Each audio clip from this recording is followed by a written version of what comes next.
What we have here is an alternative energy device, and it has a Hemisphere, 2 ground plates, toroid. There's a number of other components inside. Here's the outlet, of course. A number of other components inside of the machine. I'll pick it up and let you look at it. So you can see there's nothing, there's no hidden wires coming to it or anything. There's nothing here, nothing here. It's all right there. And anyway, this basically is a generator, but not a standard generator. Standard generator consumes fuel. This one takes its energy right out of space, or out of air, if you want to say it that way. It's not really out of air, but it's out of space. There's space between air molecules. The way that works is you got positrons and you got electrons. And there's 2 particles. The positron has a positive charge, and electron has a negative charge. They're attracted to each other. And just like if you rub your hair on a balloon, it's attracted to the ceiling. That's because of electrostatic charges. Anyway, these things pair up and they set an orbit up around each other. From a macroscopic point of view, or our point of view, they appear to be canceled out. But that's by no means the case. They still are there. They're in huge abundance. The quantum physics estimates that every cubic foot of space there's 200 million watts available of power, quite a bit of power. And I believe that's somewhere near correct. So anyway, there's been a number of people that have worked on these machines. As far as I know, they haven't been perfected yet, but they have been to this stage where they are usable. But again, there's more work needs to be done to get them commercially feasible. And here's one model. I think I'd let you look all the way around it. I'll show it to you again. Just so you know, there's no hidden wires or anything like that. Everything's right there. And we're going to plug some things in, test the load. This is a meter, triplet brand. This is set on DC. This is DC that's coming out of here. We'll put this on this wire here.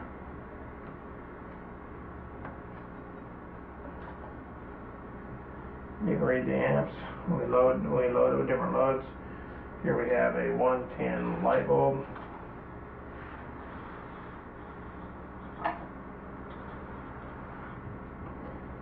You'll see it lighten up when I plug it in. See it lit up. And we're drawing amperage-wise about 0.39. And it takes a little bit and it'll stabilize between 3.9 and 0.438. It flashed to 3.8 and then it flashed to 3.9 and it flashed to 4. Anyway, it's the stabilization circuit isn't perfect on this thing. But anyway, it's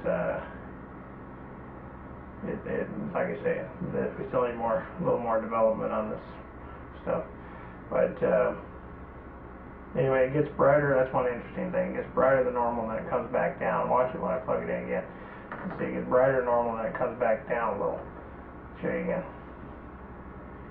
That's something that you don't get with batteries, or most generators for that matter. They don't get brighter and then come back down. This is because of the automatic adjustment of the circuit. And actually, if you can watch it in real fast motion, if you watch one frame at a time, you'll see that it goes to half brightness, pauses for just a split second, about a tenth of a second, then goes to above full brightness, and then comes back down.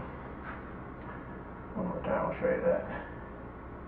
And if you want to watch that on your slow motion on your video screen, you can. Anyway, that runs the light bulb. We can run the other 2 light bulbs with it. We got this one over here.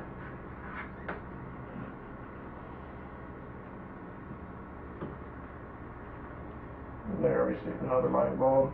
It's running at 2.0 amps. And it'll adjust down probably in a little bit. 2.1 adjusts up for some reason. Anyway, nice and bright, you can see. It wants to adjust to 2.1. Anyway, that's what that one draws. You can see its useful power. this particular circuit is built pretty durable as far as not heating up.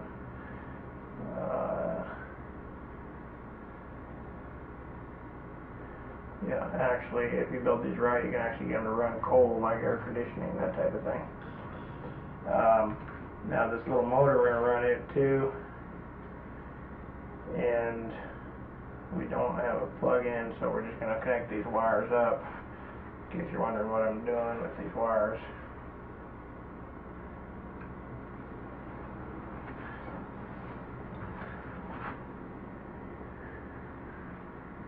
Looking at the camera to make sure everything is seeable.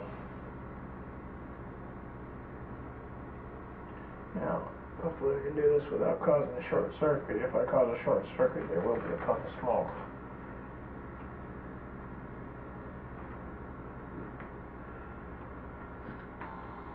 There you see the motor turning.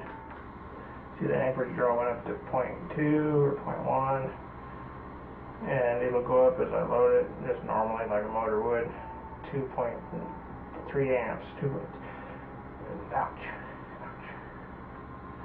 Take your skin right off. Anyway, it's good power. It's a good little motor we got there too. And basically a little bit about the theory behind it, or a little bit about how things work. I was talking about the positrons and electrons.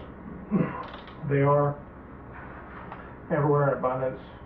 They can be harnessed. They were put together. They can be taken apart. Nature does it all the time. This will run indefinitely. You can see that thing run as long as they want, and you'll see there's no changes. Yeah, and it don't stop or anything else. We'll run it for a while here. If you can see that on the video, it's drawing 0.2 amps. Let me see if I can see it pretty good. I'll zoom in.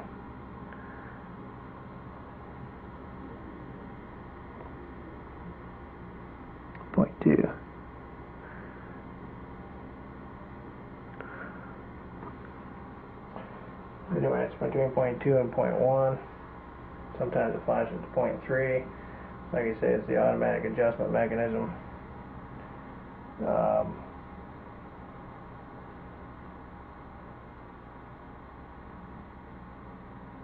Yeah.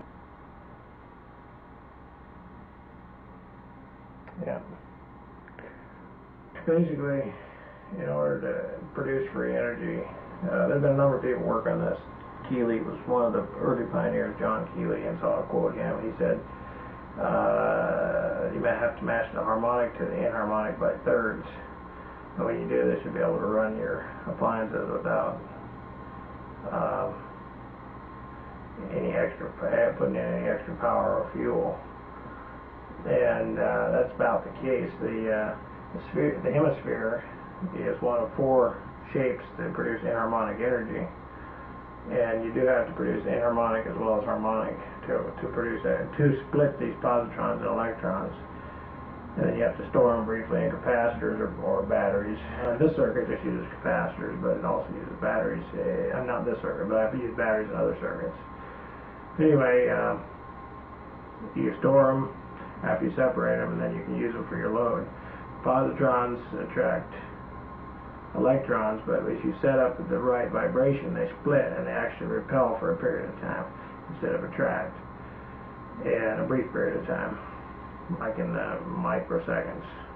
There's 4 different things that produce inharmonic energy. There's the sphere, the hemisphere, the pyramid, and the cylinder, and you can make wire shapes in all 4 of these. The best, of course, is the sphere.